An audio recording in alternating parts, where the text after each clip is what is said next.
방사선을 다루는 시설에서 경고음이 크게 울린다. 경고음이 울리는 이유는 그 문 안에 있었다. 시설의 직원은 그 안으로 들어가려 한다. 하지만 그 문은 절대 열면 안 되는 문이다.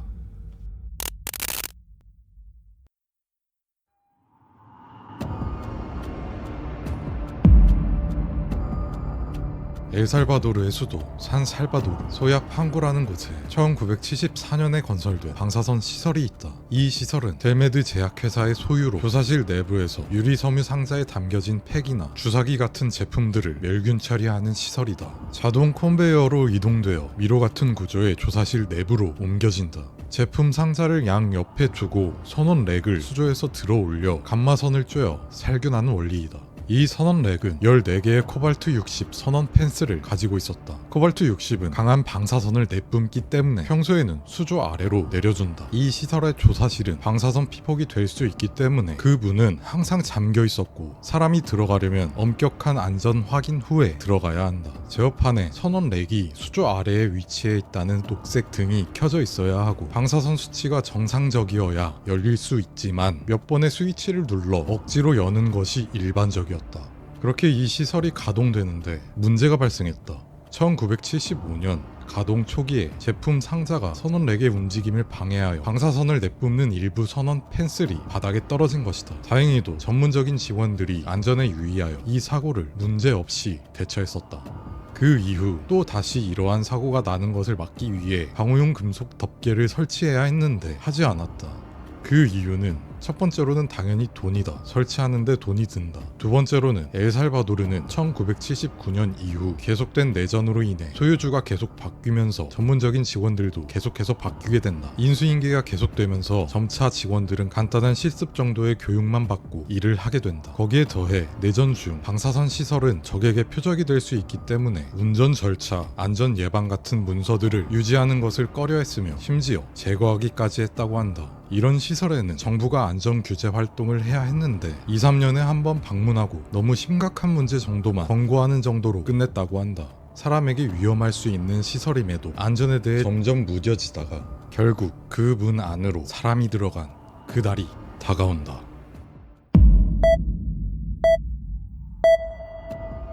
(1989년 2월 5일) 일요일 새벽 2시 프란시스코는 1년 전부터 보수 기술자로 이 시설에서 새벽 타임 교대 근무자로 일하고 있다. 그는 이 시설에서 자주 일어나는 운전 및 보수 문제들을 아주 잘 해결해내고 있었다. 이 날도 전원과 피스톤에 문제가 있었는데 간신히 해결하고 시설을 가동시키고 있었다. 새벽 2시 프란시스코가 커피 한 잔 마시며 쉬는 그 순간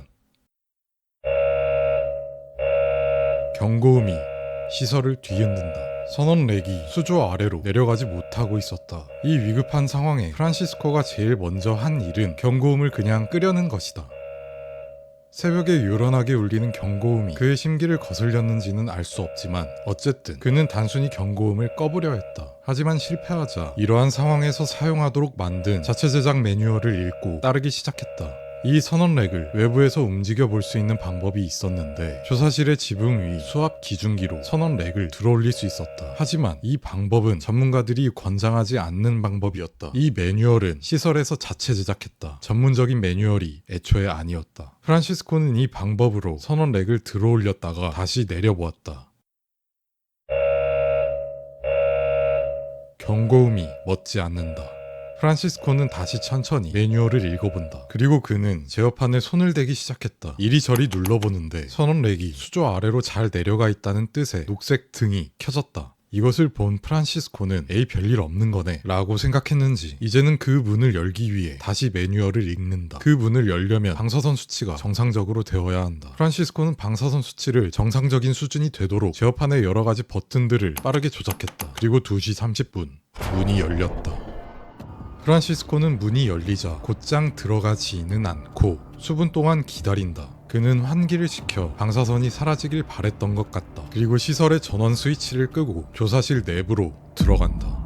깜깜한 내부에서 손전등을 켜보자 수조 아래로 내려간 줄 알았던 선원 렉은 5개의 제품 상자에 끼어 있는 것을 발견했다. 분명 제어판엔 녹색 등이 켜졌는데 선원 렉은 수조 아래로 내려가 있지 않았다. 점점 시설의 안전관리가 안 되면서 선원 렉의 위치를 감지하는 기계가 제거되어 있었던 것이다. 그 모습을 본 프란시스코는 방사선 노출에 대해 약간 걱정을 했지만 별로 피폭 위험을 두려워하진 않았다. 심지어 휴대용 방사선 감시기로 점검해보지도 않았다. 그는 내부로 한 걸음 한 걸음 들어간다. 그는 곧 선원 렉에 바로 인접해 있는 5개의 제품 상자를 밀어 공간을 확보하고 선원 렉의 줄을 잡고 움직여 보려 한다. 이 선원 렉은 60kg에 달했고 혼자서 움직여 보기엔 무리였다. 프란시스코는 조사실을 나와 전원 스위치를 다시 켜고 다른 사람들에게 도움을 청하러 간다. 새벽 3시 다른 부서의 직원 A와 B를 데리고 왔다. A와 B는 방사선을 직접 다루는 부서가 아니기 때문에 방사선에 대한 지식이 별로 없었다. 열려진 조사실 문으로 들어가려 하는데 A와 B가 걱정을 하자 프란시스코는 내가 방금 1시간 동안 있었다. 별일 없으니 안심해도 된다 고 말했다. 프란시스코가 선원 렉에 제일 가까이 쭈그려 앉아 줄을 잡고 A와 B도 뒤에서 나란히 줄을 잡아 선원 렉을 끌어올렸다. 그런 다음 선원 렉의 위치를 다시 잡고 내리기만 하면 작업은 끝난다. 1시간이 넘게 이 방 안에 있었던 프란시스코도 별다른 징후가 없었다. 이 사소한 사고도 결국 해프닝으로 끝날 것이라고 생각이 들었을 것이다. 줄을 점점 내려 선원 렉이 수조 안으로 들어가는 그 순간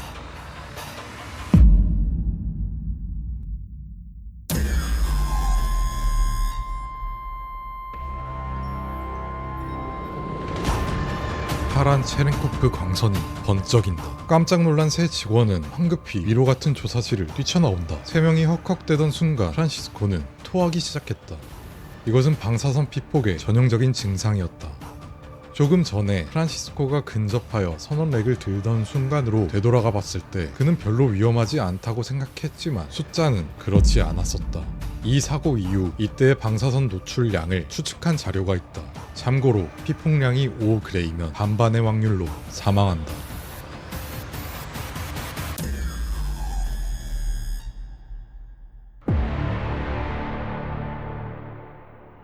프란시스코는 이 위험한 곳에 1시간 이상 있었다. 별일 없을 거란 그의 생각과는 달리 굉장히 위급한 상황이었다. 토하는 그의 모습을 보고 프란시스코와 A는 바로 근처 프리메로 대 마요 병원 응급실로 갔다. 병원에 도착하자 A도 토를 하기 시작했다. 자신의 부서로 돌아간 B도 토를 하자 그도 즉시 병원으로 갔다. 3명은 병원에서 선원 렉과 방사선 피폭에 대해 말했지만 병원은 토하는 것 말고는 별다른 징후가 없자 음식을 잘못 먹은 것으로 판단한다.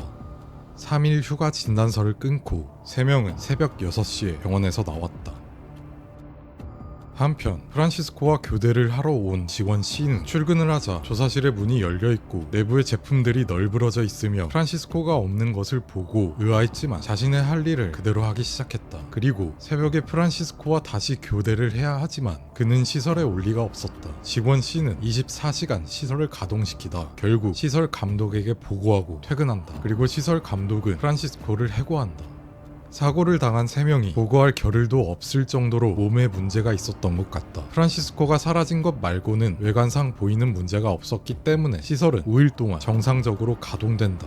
그러다 2월 10일 조사실에 문제가 생겼다. 프란시스코의 사고 이후 체렌코프 광선과 함께 선원 렉에 선원 펜슬이 수조 밑바닥으로 가라앉은 것이다. 시설 감독과 QA 전문가가 이것을 점검하러 왔다. 그들은 이 사실을 알았지만 별일 아니라 생각했다. 어쨌든 방사선 수치가 정상이었다. 같은 날 오후 4시 다시 한번 문제가 생기자 이번엔 휴대용 감시기를 가지고 방사선 수치를 측정했는데 너무 높은 수치가 나오자 그제서야 사태의 심각성을 깨닫는다. 사실 수조 아래에만 선원 펜슬이 떨어진 게 아니라 컨베이어 위에도 4개나 있었던 것이다. 처음 방사선 수치가 정상이었던 이유는 출입문 근처에서 계측했기 때문이었다. 시설 감독과 QA 전문가는 이것을 해결해 보려 했지만 실패했고 결국 시설 가동을 정지시켰다.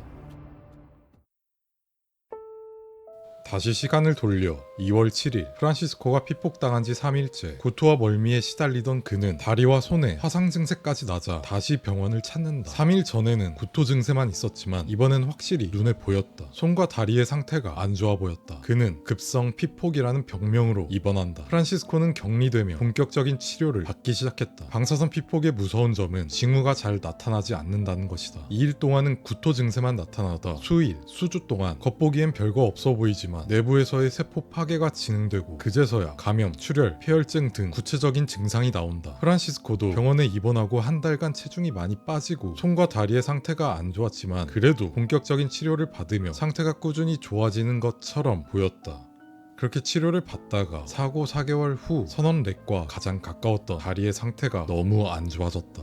그의 다리가 부패되어 결국 무릎 위까지 절단할 수밖에 없었다. 그리고 남은 한 다리도 상황이 그렇게 좋지는 않았고 2개월 후 남은 한 다리도 결국 절단한다.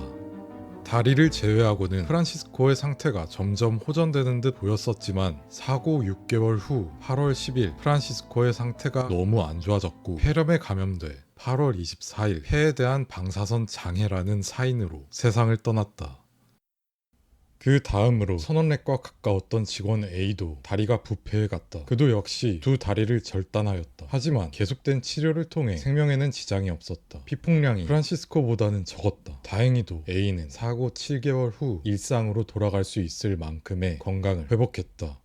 직원 B는 훨씬 가벼운 증상이었기 때문에 치료가 수월했다. 다리만 계속 치료를 받았고 8월에는 다시 회사에 출근하기 시작했을 정도로 건강해졌다. 프란시스코, A, B는 각각 8.1그레이, 3.7그레이, 2.9그레이 정도의 피폭을 당한 것으로 밝혀졌고 선량은 부위마다 달랐다. 5그레이를 넘으면 치료가 없다면 반반의 확률로 사망하고 10그레이를 넘으면 치료에도 거의 대부분 사망한다.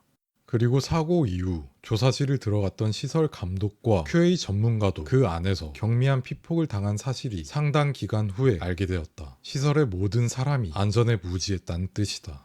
사고가 일어났던 방사선 시설은 시설 기구의 공급 회사에서 전문가가 파견되어 모든 선원 펜스를 회수하였다. 프란시스코의 사고를 듣자 시설의 미숙한 안전 관리에 경악을 하였다고 한다. 델메드 제약회사의 이 시설은 안전에 대해 너무 방치하고 있었다. 직원들에게 안전 교육을 확실히 했다면 이렇게까지 큰 사고가 나지 않을 수 있었다. 심지어 조사실의 문도 칼을 이용해 열 수 있었다고 한다. 사고 이후 꾸준히 유사사고 재발을 방지하기 위해 노력하였다고 하고 그 이후의 구체적인 정보는 확인되지 않는다. 이 사고가 일어난 3년 전 1986년 그 유명한 체르노빌 방사능 사고가 일어났는데도 이 시설은 안전교육을 전혀 하지 않았다. 산 살바도르 사고는 방사선 사고지만 체르노빌 사고는 방사능과 방사선 사고 둘 다 해당된다. 방사선은 노출이 끝나면 피폭이 종료되지만 방사능은 몸 내부에서 계속해서 피폭된다. 예를 들면 모닥불의 불 그 자체가 방사능이라면 불에 의해 나오는 열이 방사선이라고 비유할 수 있다. 국제 원자력 사고 등급에 의하면 이 끔찍한 산 살바도르 사고가 단 4급, 시설을 벗어나지 않는 정도라면 체르노빌 사고는 7급, 국경을 넘을 수도 있을 정도라고 한다.